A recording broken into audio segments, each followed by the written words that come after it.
Welcome back to my channel. अभी सुबह सुबह जैसा कि कल मैंने बताया था, आज सेकेंड डे हम लोग शुरू करेंगे। आज हम लोग सुबह सुबह बाबा धाम मंदिर दर्शन के लिए जा रहे हैं। और चूँकि साथ काफ़ी सारे मेंबर थे तो आज लेट हो गई इन लोगों को रेडी होने में। और अभी हम लोग सुबह सुबह जाएंगे बाबा धाम। यहाँ से 600 मीटर पैदल लास्ट ये पड़ाव है। यहाँ आप गाड़ी को पार्क कर सकते हैं। इसके बाद से आपको पैदल ही जाना पड़ेगा। तो हम सब लोग पैदल जा रहे हैं।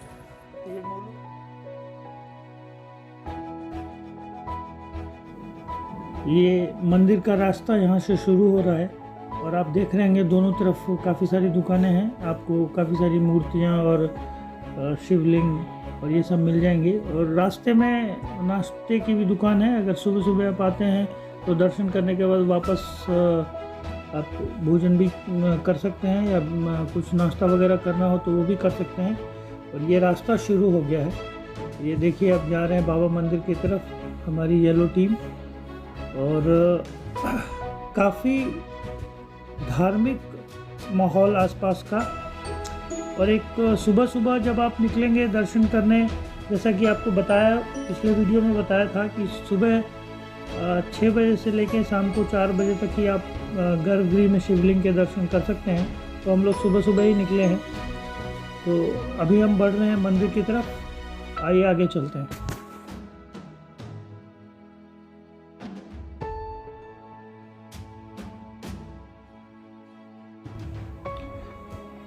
रास्ते में आपको काफ़ी सारे पंडे वगैरह भी मिलेंगे जो आपके पिछले कई पुरखों की भी उनके पास जानकारी होती है। तो वो आपसे काफ़ी सारे पंडे अप्रोच करते हैं कि वो आपको स्पेशल ले जाएंगे अलग से। तो हर जगह तो हम लोग स्पेशल जाते ही हैं, कम से कम मंदिरों में भी हम लोग सामान्य व्यक्ति की तरह लाइन में लग के जाएँ तो अच्छा। और पेड़े प्रसाद वगैरह भी आपको मंदिर के मुख्य द्वार के बाहर ही मिल जाएंगे। तो प्रसाद भी आप यहाँ से ले सकते हैं। और ये देखिए मुख्य द्वार, यहाँ से हम लोग प्रवेश करेंगे अंदर की तरफ। और अभी हम लोग प्रवेश कर चुके हैं मंदिर में। और ये मंदिर का अंदर का हिस्सा आपको दिख रहा होगा।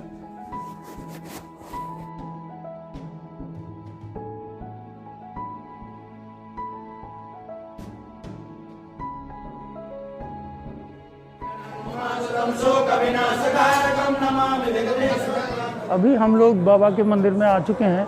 ये आप देखिए, ये हम लोगों ने अभी प्रवेश किया है। ये बाबा का मंदिर है और इसमें काफ़ी सारे छोटे छोटे मंदिर हैं। अभी तो हम लोग ने जस्ट प्रवेश ही किया है। ये राधा कृष्ण मंदिर है और मेन बाबा मंदिर तो वो रहा। अभी हम लोग वहाँ भी जाने वाले हैं। तो अभी चूँकि कोरोना पूरी तरह ख़त्म नहीं हुआ है तो कोरोना गाइडलाइंस का पालन कीजिए। मास्क ज़रूर लगाइए जब आप प्रवेश करते हैं तो। और यहाँ जो है अलग अलग चीज़ों के लिए शुल्क है।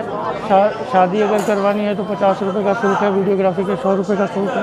तो अगर आपको कुछ इसमें से करना है, अगर आप बड़ा कैमरा लेके आ रहे हैं और उससे फ़ोटोग्राफी कर रहे हैं तो आपको वीडियोग्राफी के लिए 100 रुपये और फोटोग्राफी के 25 रुपये देने होंगे। बाकी मोबाइल से आप बना सकते हैं। हमने काउंटर पर पता किया तो मोबाइल से बनाने के लिए कोई चार्ज नहीं देना है। तो चलिए आगे चलते हैं। यहाँ पर पंडे हैं। जैसे ही आप प्रवेश करेंगे मंदिर की तरफ तो बहुत सारे पंडे आपको मिलेंगे जो तो आपसे पूछेंगे। तो ये एक हिंदू धर्म का संस्कार है। अगर पंडों की सेवा आपको लेनी है या पंडों से पूजा करवाना है या कुछ विशेष तो आप ले सकते हैं। शुल्क अलग अलग है जिस तरह से आपको मिले। तो चलिए आगे मंदिर की तरफ चलो।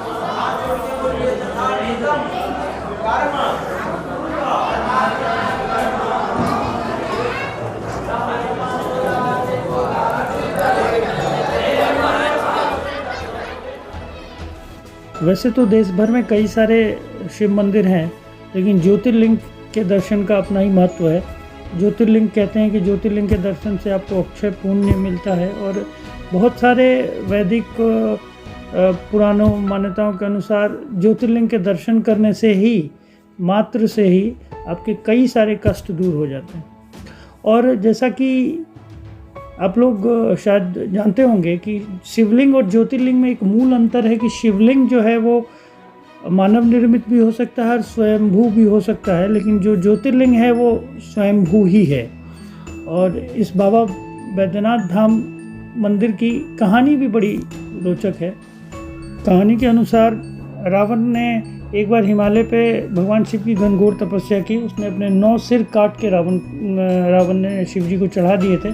जब वो 10वां सिर काट रहा था तो कहते हैं कि भगवान शिव प्रकट हो गए और उनका हाथ पकड़ लिया और 9 सिर वापस भी किए रावण को। एक बार रावण शिव को प्रसन्न किया हिमालय पे जाके और भगवान शिव से प्रार्थना की कि वो कामना लिंग के रूप में लंका में स्थापित हों। तो भगवान शिव ने प्रसन्न होकर, तपस्या से काफ़ी प्रसन्न होकर एक ज्योतिर्लिंग प्रकट किया और रावण को देते हुए कहा कि इसको लंका में ले जाके स्थापित करो, लेकिन अगर ये इसने बीच में कहीं तुमने इसको ज़मीन पर रख दिया तो वो मैं वहीं स्थापित हो जाऊंगा। फिर भगवान विष्णु ने उस लिंग को लंका में ले जाने से रोकने के लिए एक ग्वाले के रूप में वो रास्ते में गए और वरुण देवता को आदेश दिया कि वो रावण के पेट में जाके आचमन के द्वारा और रावण को प्रेरित करें कि वो उसको लघुशंका आए या यूरिन आए और वो शिवलिंग वो कहीं पर स्थापित करें। तो वरुण देवता रावण के पेट में आचमन के द्वारा गए। रावण को लघुशंका लगी और कहते हैं कि रावण काफ़ी दिनों तक लघुशंका करता रहा और वहाँ एक तालाब का भी निर्माण हो गया। तो लघुशंका पे जाने से पहले भगवान विष्णु जो ग्वाले के रूप में वहाँ रास्ते में थे, तो रावण ने वो शिवलिंग ग्वाले को दे दिया और कहा कि मैं बाथरूम से यूरिन त्याग करके आता हूँ तो मैं तुमसे ले लूँगा। इसी बीच वो काफ़ी दिनों तक करता रहा और फिर नहीं आने पर भगवान विष्णु ने उस शिवलिंग को, जो बैजू के रूप में थे, शिवलिंग को स्थापित कर दिया। और जब रावण वापस आया तो वो शिवलिंग को उठा नहीं पाया और उसने गुस्से में उस पर, शिवलिंग पर अंगूठा का भी निशान है जो अभी भी आपको दिखेगा। तो इस तरह से उसके बाद रावण के जाने के बाद सभी देवताओं ने वहाँ पूजा की और वो कामना लिंग, ज्योतिर्लिंग आज भी वहाँ पर स्थापित है और काफ़ी बड़ा मंदिर भी है। और चूँकि बैजू वाले के रूप में थे तो बैजनाथ धाम के नाम से भी ये स्थान प्रसिद्ध है। मंदिर में काफ़ी सारी चहल पहल है, आप देख रहे होंगे, और काफ़ी सारे संस्कार कर्म भी यहाँ पे होते हैं। ये भी मुंडन हो रहा है गोलू का, और काफ़ी सारे मुंडन और धर्म से जुड़े हुए कार्य मंदिर परिसर में होते हैं। और मंदिर में ही आपको फूल, गंगाजल वगैरह सब मिल जाते हैं, आप ऐसे देखिए खरीद भी सकते हैं। और मंदिर सामान्यतया सामान्य दिनों में भी काफ़ी भीड़ भाड़ रहती है मंदिर में, आप देख रहे होंगे। और श्रावण मास में काफ़ी ज़्यादा ही भीड़ होती है। तो अगर आप बिना परेशानी के या बिना भीड़ भाड़ के दर्शन करना चाहते हैं तो सामान्य दिनों में आ सकते हैं, अन्यथा सावन के महीनों में ज्योतिर्लिंग के दर्शन करने का अपना विशेष महत्व है और उस समय काफ़ी भीड़ भी होती है। तो आज का दिन भी काफ़ी अच्छा है, धूप भी निकली हुई है, ठंड कम है। और ये देखिए मंदिर परिसर, काफ़ी चहल पहल मंदिर में। और अभी कोरोना चूँकि प्रभाव थोड़ा ख़त्म हो गया है तो लोग भी थोड़ा आ रहे हैं काफ़ी जगहों से। और ये हम अंदर की तरफ बढ़ रहे हैं और ये देखिए रास्ता, ये आपको यहाँ लाइनों में लग के अंदर जाना पड़ता है और पूरा मंदिर परिसर बोल बम के नारों से गूंजता रहता है। काफ़ी अच्छा आपको लगेगा, सब लोग बोल बम के नारे लगाते हुए लाइनों से जाते रहते हैं। और सामान्य दिनों में करीब 1 घंटे में आपको दर्शन हो जाएंगे। और सावन के महीनों में या किसी विशेष तिथि पर काफ़ी समय लग सकता है। तो सामान्य दिनों में भी आप आते हैं तो आपको करीब 1 घंटे तक, 1 से 1.5 घंटे में ही फिर आप गर्भगृह में जा पाएंगे। और ये देखिए, ये हम लोग मंदिर की तरफ, गर्भगृह की तरफ बढ़ रहे हैं। और ये सामने देखिए, आप मंदिर देख रहे होंगे, मंदिर का शिखर, यही बाबा बैद्यनाथ धाम मंदिर का शिखर है। और यहाँ ध्वजा देखिए कैसे जंजीरों के सहारे चढ़ के व्यक्ति ऊपर जाके ध्वजा बदलते हैं सुबह सुबह। काफ़ी रोमांचक भी है और काफ़ी धार्मिक भी।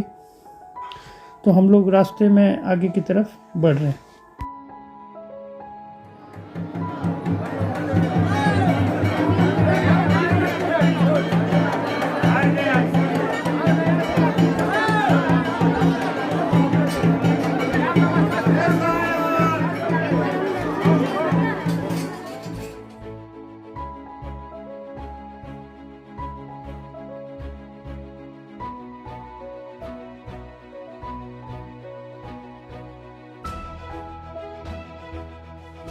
इस देवघर की मान्यता सिर्फ ज्योतिर्लिंग के कारण ही नहीं है।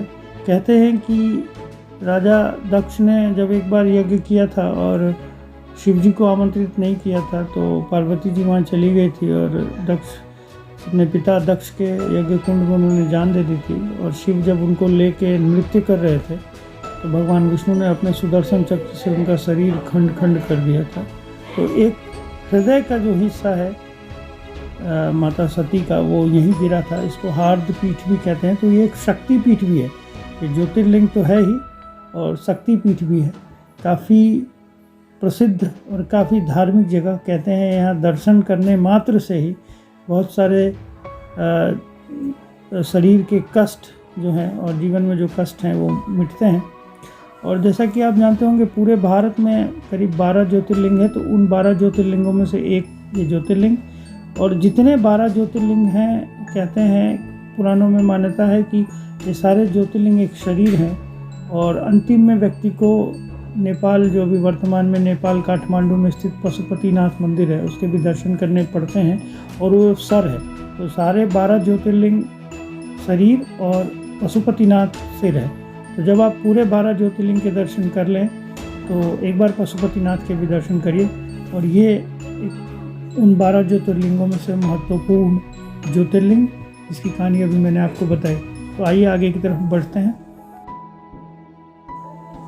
हम लोग मंदिर की तरफ बढ़ रहे हैं और मंदिर के अंदर गर्भगृह में काफ़ी भीड़ थी, तो हम लोगों ने उसको शूट नहीं कर पाए। तो ये आप अभी कुछ शिवलिंग जो है उसके हम लोग करीब पास तक गए, उनको प्रणाम भी किया, स्पर्श भी किया। आप स्पर्श भी कर सकते हैं, लेकिन भीड़ इतनी ज़्यादा होती है कि आप उसको वहाँ पे कैमरा से शूट नहीं कर सकते। तो हमने कुछ फ़ोटो आपके लिए जो ली है वो आपको दिख रहा होगा। ये देखिए करीब 11 अंगुल ऊंचा ये लिंग है। ज्योतिर्लिंग 11 उंगली ऊंचा है और इस पर अंगूठे का निशान बना हुआ है। तो काफ़ी सुंदर दृश्य, और काफ़ी जब आप शिवलिंग को स्पर्श करेंगे तो एक आत्मिक संतुष्टि भी मिलती है। तो ये देखिए बाहर का पूरा दृश्य, हम लोग बाहर आ चुके हैं। ये हमारी टीम।